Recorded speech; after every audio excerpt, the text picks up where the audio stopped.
The perfect time of year. Spending time with everybody that stresses you out the most. Eating like you're hibernating for the winter, as you do as a human. And the films. Polar Express, both Grinches, right?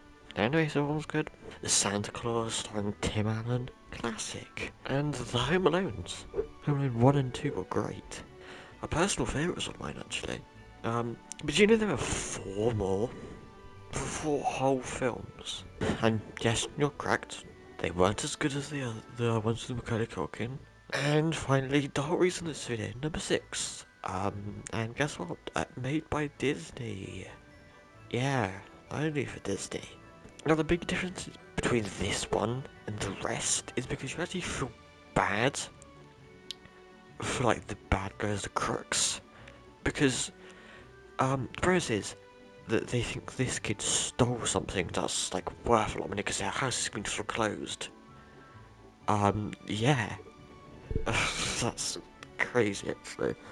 So grab your Home Alone themed hot chocolate, your Home Alone themed bedsheets, and tuck into your Home Alone themed snacks. Let's begin. Now, the movie starts with Jeff and Pam McKenzie, aka this movie's crooks, trying to auction off their home. But as in the worst way possible, because Jeff keeps on giving useless information and statistics. You just want to be careful because if those are load-bearing walls and you knock one down, the whole place could collapse. Oh. Especially since they put in new metal detectors. And Pam...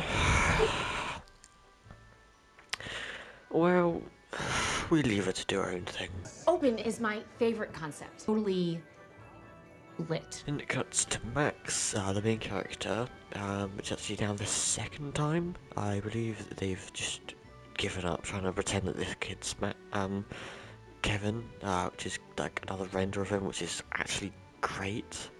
Like, yeah, this is Kevin a few years later. Notice anything different about him? Yeah.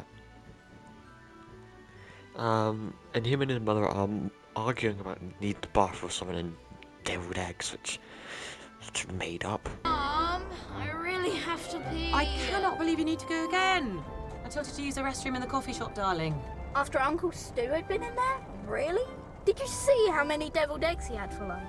And they went, what's another thing we can do to ruin it? British. Bottle of water. I don't know I'm doing that. Anyway, and then basically their solution is to just stop by at a random house. I wonder which one they stop at. Okay, I've got an idea. Any guesses? Wow, you're so tall. You almost look like Frankenstein. Oh, you mean Frankenstein's monster. Frankenstein is the doctor, FYI.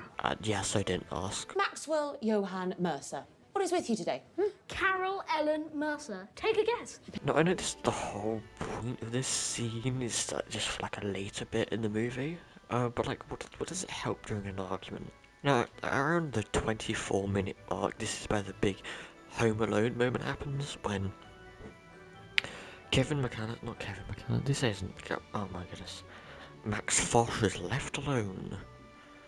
And as he's home alone, he does a bunch of shenanigans and... okay, we shouldn't do that.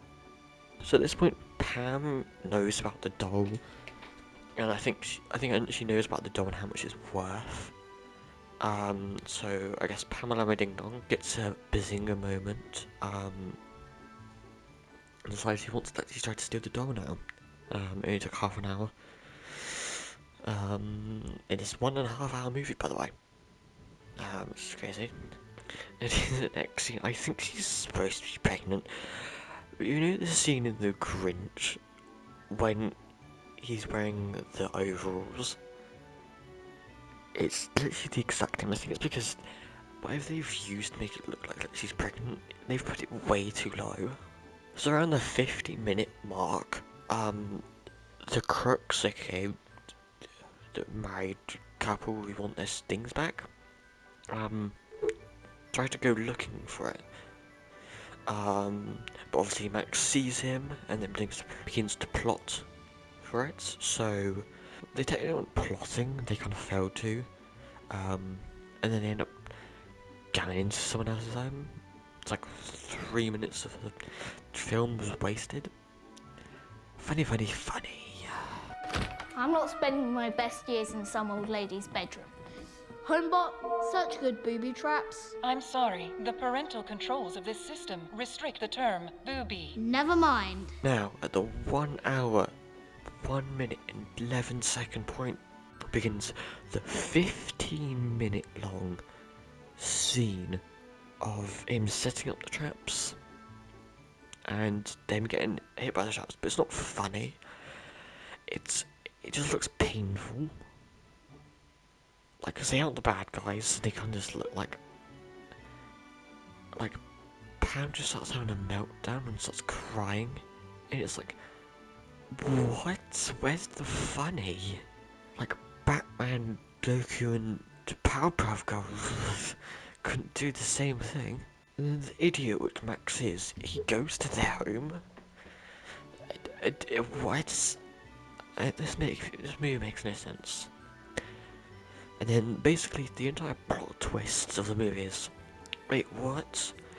The Hunter's kids stole stuff? Because he also stole from the church and the market. I don't know what he stole from the church. It was like a screen thing or like a book. And then he got this like Santa thing. Yeah. And then the scene I may have found funny. I may have found it funny. I get funny for anyway. They have a happy moment and blow up. Yeah. So there are actually a few things I did actually like about this movie. I liked Buzz's cameo. I think I liked, because it's still a Christmas movie, so you're still gonna watch it anyway at Christmas. And also the fact that they might actually just leave the Home Alone films alone now. I think in the next 10 years they might make one more. I hope not. Yeah, I think they're just gonna leave them alone, be like, we made 3 mistakes, 1 decent one and 2 good ones. That's enough. So that's all for this video.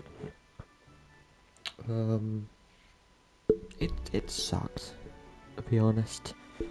I'll do better, but I just have no idea what I'm doing. Thanks for watching. Goodbye.